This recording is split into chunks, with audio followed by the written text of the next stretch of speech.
नमस्कार दोस्तों, UIS academy platform पे आप सभी का स्वागत है। आज हम लोग वर्तमान समय में चल रही एक महत्वपूर्ण घटना पे बात करेंगे, जिसको लेके तमाम यूपीएससी से संबंधित जो कोई भी विद्यार्थी होगा वो आज उनके बीच में चर्चा का विषय बना हुआ है। पीछे आप लोग देख ही रहे होंगे, मुश्किल में IAS पूजा खेड़कर।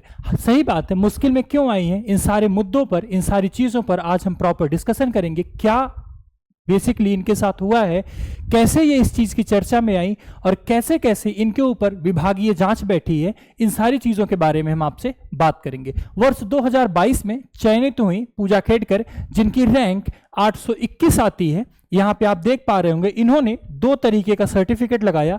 जो सामान्यतः यूपीएससी की तैयारी करते हैं उन्हें यह पता होगा कि इस पद पर 821वीं रैंक लाने वाला विद्यार्थी IAS नहीं बन पाता। यूपीएससी के बारे में आप सभी को बेसिक सी जानकारी पता होगी कि इसमें त्रिस्तरीय परीक्षा होती है, जिसमें प्राथमिक परीक्षा या प्रारंभिक परीक्षा, दूसरी इसको मेंस की परीक्षा या मुख्य परीक्षा, तीसरा इंटरव्यू या साक्षात्कार के बाद जो कोई योग्य अभ्यर्थी होता है उसका चयन किया जाता है और भारत की सबसे प्रतिष्ठित सेवा में उसको ये सेवा करने का मौका प्रदान किया जाता है। पूजा खेड़कर के साथ में क्या हुआ, इन्होंने एक साथ में दो सर्टिफिकेट लगाए, जिसके चलते इनकी योग्यता और इनकी अक्षमताओं को देखते हुए, मल्टीपल डिसेबिलिटीज की अक्षमताओं को देखते हुए भारत सरकार ने या संघ लोक सेवा आयोग ने इन्हें IAS के पद पर इनके ही होम कार्डर कहां, महाराष्ट्र में इनको अपॉइंट किया। अब समस्या क्या उठती है, ये चर्चा में क्यों आती है?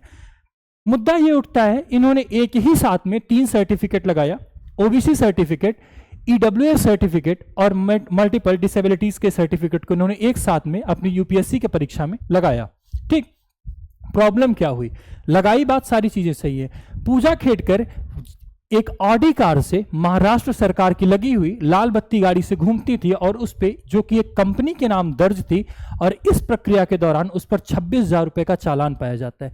धीरे धीरे धीरे धीरे लोग जब इनको खोजना शुरू करते हैं, जानना शुरू करते हैं, तो इनके द्वारा विभिन्न प्लेटफॉर्म पे जो प्रतियोगी परीक्षा में मुख्य परीक्षा को पास करते हैं, तो हमारे देश के विभिन्न प्रतियोगी प्लेटफॉर्म, जो बड़े बड़े नामी गिरामी इंस्टीट्यूट हैं, वो क्या करते हैं, छात्रों को बुला के उनके साथ डेमो इंटरव्यू शेड्यूल करते हैं। और उस डेमो में धीरे धीरे इन्होंने अपनी सारी जानकारी बतानी शुरू की, और उस जानकारी के साथ साथ यह भी पता चलना शुरू हुआ कि कैसे कैसे सर्टिफिकेट्स के मिसयूज किए जा सकते हैं। इन्होंने अपने पास में जो सर्टिफिकेट EWS OBC का लगाया हुआ है, इनके ही इंटरव्यू से, आपके ही इंटरव्यू, पूजा जी के इंटरव्यू से यह पता चलता है कि इनके पिता एक एक्स सिविल सर्विसेज ऑफिसर थे, जिनके पास, जो कि चुनाव भी लड़ते हैं क्षेत्रीय चुनाव में, और संपत्ति के हलफनामे को दाखिल करते हुए इन्होंने बताया कि इनके पास 40 करोड़ रुपए की पूरी संपत्ति बनी हुई है। अब आगे देखते हैं पूजा जी चर्चा में क्यों आती हैं। देखते हैं, एक बार जरा ध्यान देंगे। The case of Maharashtra cadre trainee IAS officer Pooja Khedkar is in the news nowadays, as we know very well।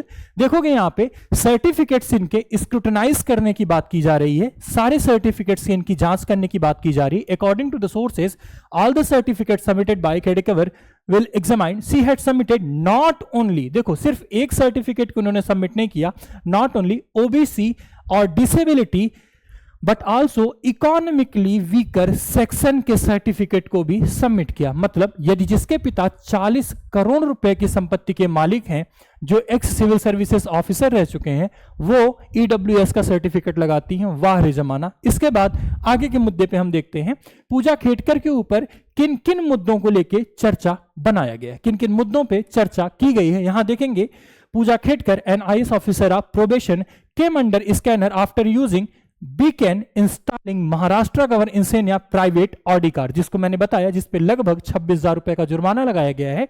और इसके बाद इनकी रेड लाइट लगाए जाने के बाद ये चर्चा में अपने आती हैं, और देखा जाएगा इन्होंने स्पेशल प्रिविलेजेस की बात की, जो किसी भी प्रोबेशनरी ऑफिसर के लिए नहीं दी जाती हैं। इन्होंने इतना ही नहीं किया, जिस समय इनका ट्रांसफर एक क्षेत्र से दूसरे क्षेत्र में हुआ, वहां जाने से पहले वहां के कलेक्टर को, पुणे के कलेक्टर को ये फोन करके कहती हैं कि मेरे आने से पहले वहां पर सारी सुविधाएं मुझे मुहैया कराई जानी चाहिए, जैसे आवास, सहायक, और इसके साथ साथ इनको सरकारी गाड़ी की सुविधा भी उपलब्ध कराया जाना चाहिए। इसमें सिर्फ इनकी इन्वॉल्वमेंट नहीं दिखाई पड़ती है, इनके साथ साथ इनके पिताजी के भी, जो इनके समकक्ष अधिकारी रहे हैं, उनकी इन्वॉल्वमेंट, उनके पिता के दबाव का इन्वॉल्वमेंट उनके ऊपर दिखाई पड़ता है। क्या करते हैं कि आपकी, उनका कहना था, उनके पिताजी ऐसा कहते हैं कि जो आपकी बेटी नहीं कर सकती वो मेरी बेटी करेगी, और आपकी बेटी या आप जैसे लोग इसके समकक्ष भी खड़े नहीं होते हैं। ऐसे विवादित तरीके का स्टेटमेंट एक एक्स सिविल सर्विसेज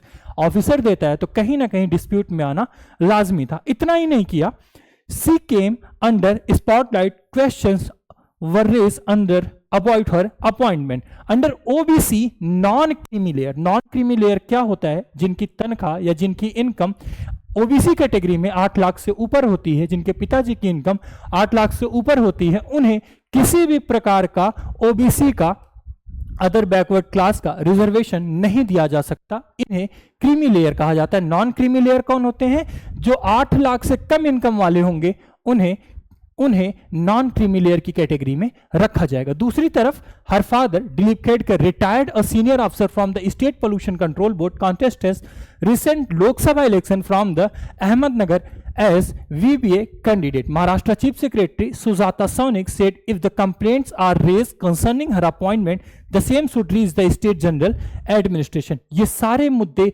उठने शुरू हुए हैं और इस तरीके से किसी IAS ऑफिसर का यह डिमांड किया जाना, इस तरीके की बात कही जानी, अपने आप में ही कहीं ना कहीं जो ब्यूरोक्रेसी के ऊपर प्रश्न लगाने की बात होती है उसको दर्शाती है। मुद्दे इतने ही नहीं है, मुद्दे अभी और हैं। आइए देखते हैं और किन मुद्दों पे हम चर्चा कर सकते हैं। ये वो कलेक्टर साहब हैं जिन्होंने पूजा जी के मामले को सबके समकक्ष लाया, सबके समान लाया, सबके सामने लाके उसको प्रस्तुत किया और प्रस्तुत करने के बाद इस चीज पर त्वरित विभागीय कार्रवाई किए जाने की मांग की। इनका नाम सुहास दिवासे जी हैं। ये आपके सुहास दिवासे जी हैं जो पुणे के कलेक्टर हैं। कौन है ये? सुहास दिवासे जी हैं। चलिए आगे जानते हैं। IAS officer transfer to the Washim over allegation. ये सारी घटनाएं इन्हीं से संबंधित है और कहते हैं ना कि ज्यादा फेमस हो जाना भी कभी कभी आपके लिए घातक साबित हो जाता है। वही पूजा के साथ हुआ। इनके द्वारा इस्तेमाल किए गए तमाम सर्टिफिकेट्स, जो 3 सर्टिफिकेट इन्होंने लगाया, EWS, OBC और मल्टीपल डिसेबिलिटीज से, इसमें ये फंसते हुए साफ साफ सी नजर आ रहे हैं। अगर इन्होंने किसी भी प्रकार की सफाई देने में कमी रखी तो यूनियन पब्लिक सर्विस कमीशन और भारत सरकार के द्वारा इनके ऊपर त्वरित कार्रवाई की जाएगी। टर्मिनेट तक इनको किया जा सकता है। आप जरा एक बार देखोगे, यूपीएससी को पूजा ने बताया क्या क्या चीजें थी। इसको मैंने हिंदी में लिख दिया ताकि मेरे जो भाई बंधु गांव से भी देख रहे हो उनको ये चीजें पता चल सके। यूपीएससी को पूजा ने बताया कि मैं मानसिक रूप से अक्षम हूं, मतलब मल्टीपल डिसेबिलिटीज से मैं गुजर रही हूं, जिसका इन्होंने सर्टिफिकेट भी लगाया था। पूजा सिर्फ यूपीएससी के पहले इन्होंने डॉक्टरी की पढ़ाई भी अपनी पूरी की है, MBBS इन्होंने कर रखा है।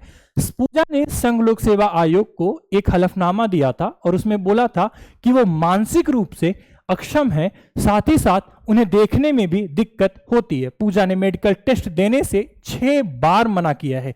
1-2 बार की बात नहीं होती है, 6 बार मना किया है। जबकि मेडिकल टेस्ट देना किसी भी हमारे ब्यूरोक्रेटिक ऑफिसर के लिए बहुत ही ज्यादा जरूरी साबित होता है। कई मीडिया रिपोर्ट्स के हिसाब से माना जाए तो पूजा का पहला मेडिकल टेस्ट एम्स में अप्रैल 2022 में शेड्यूल हुआ था, लेकिन उन्होंने कोविड पॉजिटिव होने का हवाला देकर इस टेस्ट से मना कर दिया। अब देखो प्रश्न यहां भी उठता है कि यदि कोई व्यक्ति मेडिकल टेस्ट देने से मना करता है तो उसका अपॉइंटमेंट या उसकी नियुक्ति कैसे हो जाती है, उसका सिलेक्शन के प्रोसीजर को फिर से जांच या समीक्षा उसकी क्यों नहीं होती है। चलो अगले बिंदु को देखते हैं, नेक्स्ट पॉइंट को देखते हैं।